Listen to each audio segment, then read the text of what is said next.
নারায়ণগঞ্জের সোনারগাঁয়ে বড় চেঙ্গাইন এলাকায় জুলফিকার স্টিল কারখানায় আওয়ামী লীগ নেতা এবং নৌকা প্রতীক নিয়ে নারায়ণগঞ্জ-৩ আসনের এমপি প্রার্থী ও বৈষম্য বিরোধী ছাত্র আন্দোলন সহ একাধিক হত্যা মামলার আসামি মতিন খান গংদের হামলা এবং ভাঙচুরের ঘটনা ঘটেছে।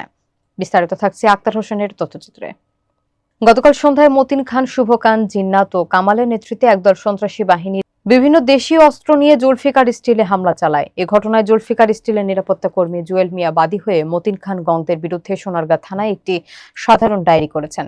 স্থানীয় এলাকাবাসী জানান, বিগত ফ্যাসিস্ট আওয়ামী লীগ সরকারের আমলে মতিন খান তার সন্ত্রাসী বাহিনী নিয়ে একাধিক ব্যক্তিদের জমি জোরপূর্বক দখল করে সন্ত্রাসী রাজত্ব কায়েম করেছে।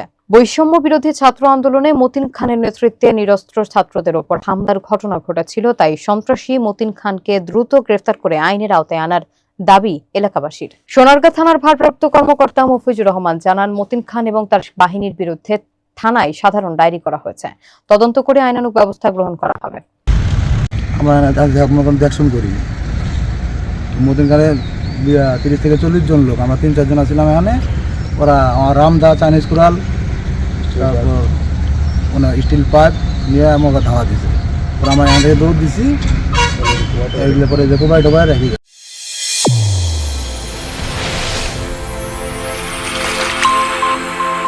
চ্যানেল A1 হৃদয়ের স্পন্দন।